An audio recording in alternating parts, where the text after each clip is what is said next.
Welcome to Wren's Wasteland Reviews slash Dumpster Fires the Commonwealth. Yeah, we're going to review some camps today. We're going to try 3 of them if we can find 3 that work. This one here is Itaro 99's camp. It is on top of an acid node. I've built here myself once or twice before. Come around, take a quick peek. They have built up on top of the cliff. And we'll go around this way and take a look. And they have built all the way down to the acid node. So they have a camp that's 4 levels deep, which is cool. Now they have used the greenhouse set, and up here they have built themselves a nice little store with a ramp up, which is kind of cool. Most people don't use those. You have a restaurant for Beckett with a vendor. And you come down here in the back, you've got a bit of a garden, which, I mean, if you're going to put one out, you might as well put it in here as anywhere else, I suppose. I would just use the dirt outside because it saves you on budget because you're not using the dirt tiles. Let's go on down. By the way, whenever you're building, if you build multiple gantry stairs like this one here, you wind up locking your build into a certain position so you can't move it around. You've got some power armor here on display in their workroom with their fusion core charger, a few other workbenches. Come out this way, you've got the entry gate, which they do have some crops down on the ground properly. Over there is the let's see if I can do this. Okay, over here is an old picnic area, and in the old picnic area is where things like to spawn that would come over here and attack your camp. So he's got his guns facing that direction. The other area that they would come from if you were going to build in this location is down here on this other side, which he has a ramp going down to that off the back. I like the use of the ramps. It's rare, like I said, for people to actually use them. It's not exactly the easiest piece in the game to build with. So let's head back in, and we'll go ahead and go down here. Take a look, and you can see they've got their acid extractor right there. The entrance to their vault. Some water purifiers, and oddly enough, solar collectors, which, I mean, if you're going to put out something, you could put out an actual generator in here. It wouldn't be that big a deal. But solar collectors make as much sense as anything else. Come around here on the back of the porch. And as I said, not many people use those. The cool thing about it, though, is the fact that it kind of makes me less angry at the fact that this is floating. But I understand. I mean, you're trying to do a certain build, and you're trying to get a certain aesthetic, and you want your rooms to be level, so you're not necessarily going to put an extra foundation out here. And I'm not exactly sure what their budget is, but I'm going to guess it's probably near 100%, if not at 100%. So on a scale of 1 to 10, I'm going to rate this like I do every camp that I visit. Here's another shelter out here, which I will admit that's actually a good placement for it. Because of the build, the interior is not decorated the best, but then again, it's not meant to be. It's a working house. You've got some decoration on this middle floor up here where you get the power armors displayed out, and they have used different floor tiles to try and make it like, you know, different levels, and they have decorated a bit in here with their Nuka-Colas and things. And they do have some really nice views, and that really does weigh heavily on whenever I rate a camp, to be honest. I usually rate based on views. One thing he could do is he could take a set of concrete stairs and put them in here, and that would allow him to traverse that area much easier and seal that gap for him too. So on a scale of 1 to 10, I'm going to rate this one at a good solid 7. It's not bad. It really isn't. I'm actually quite impressed that it's as good as it is. I'm going to go ahead and take a quick snapshot of it. And we're going to move right along. Now let's see. We're going to go up to my camp because I can see the other camp from my camp, which is kind of a strange situation, which means it's built on the south end of Seneca Rock, which if you've watched my recent camp locations tour was one of the places I told you could build.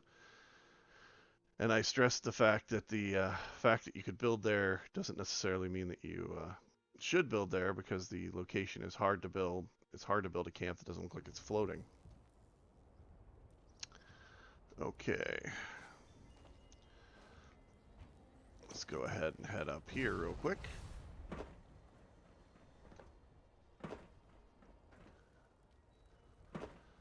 And as you can see, they have built one heck of a camp. This camp is made by Lina's camp. I'll go over there and check it out real quick.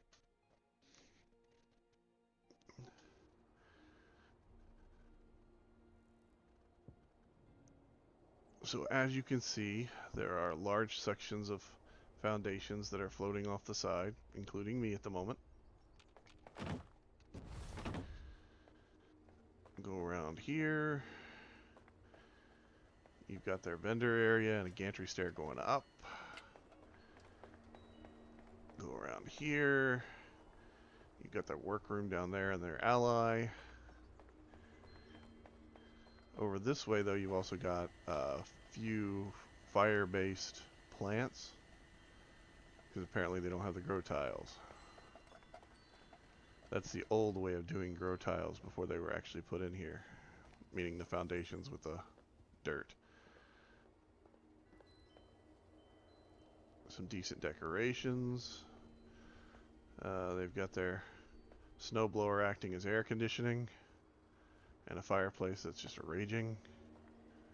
A bedroom.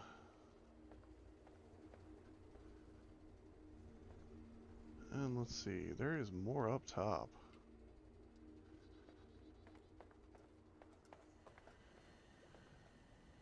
This camp is actually built on the side of the cliff. And the one we want is built up on top of the cliff. So this is Rolina's. I'm not sure whose the other one is.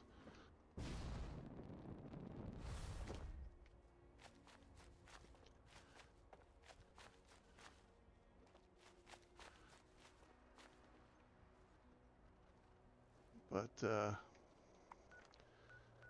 I do have an advantage to getting there. This collection is property of the Brotherhood. Okay, back to my camp.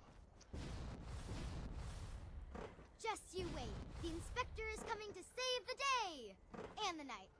Me? I'm just here. Yep, see, there's Rolina's camp right there on the side. See it?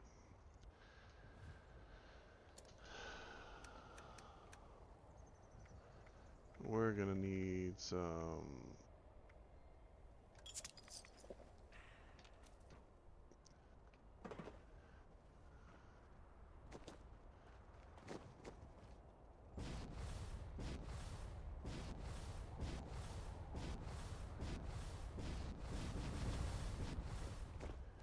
Okay.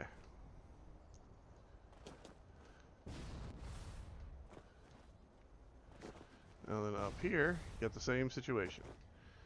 These panda bears spawn up here, and little toys too. And you've got the Astro Panda spawn at Seneca. You got a dog, and these are the garden tiles I was talking about. The other camp didn't have. You've got vault, walkways all around up here that they're using. They have built this place so that you have a few foundations on the ground, and it's meant to be implied that the building is being held up by these struts, which is cool.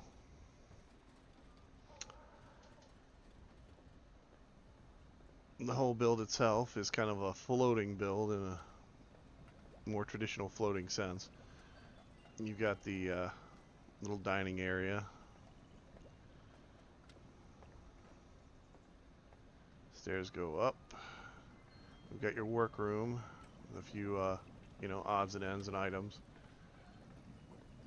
And the pink room, which DTD Gaming would absolutely despise because, well, it's pink and he's got a thing against pink.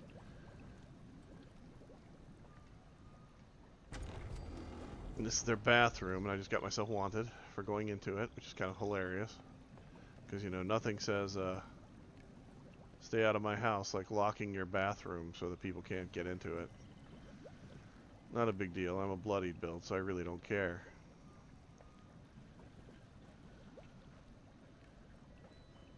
And you go up here, and you've got your hot tub. So you've got this nice camp, which is floating up above everything. It's got a really good view of, you know, my camp is sitting over there. The other one is down below us. They don't have any type of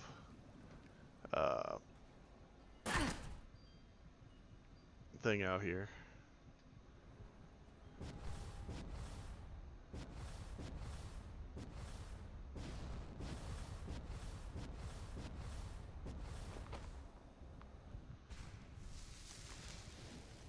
And there I go, getting back up again. So, this has been Wryne for Wryne's Wasteland Camp Reviews / dumpster fires of the Commonwealth. Today we don't really have any real big dumpster fires. The one down there, Rollins, is going to be a 5, and the one up here is going to be a 5 because there's a lot of complex build techniques that go into doing this camp. And the reason why I'm only giving it a 5 is because I really genuinely do not like part of the structure the way it's built. But I can't deny that it is built well, so a 5 it is. Now, if you haven't checked out the video, I've got a video out that's about 30 minutes long that shows at least 10 camp locations that would benefit anybody to check out, including these two, which you are currently checking out with me. There's also a video on that house over there, which was recently published. So if you'd like to check those out for me. And yes, I did just give these two houses a 5, even though that one is decorated. Alright, I don't know who it belongs to, but I'll give them a 6. Just because I can hear some people in my mind saying, why wouldn't you give that a higher rating? Well, because it's got 2 generators, and it really doesn't need 2 generators. It just needs the one. The other generator is kind of pointless. It's superfluous. He doesn't have any defenses up here. He has a few lights and a dog. Plus, he just put a trap on his door that's got me wanted for no reason at all, other than the fact that, you know, he could. So, anyway, you have a good day, and I'll talk to you guys later. Have fun.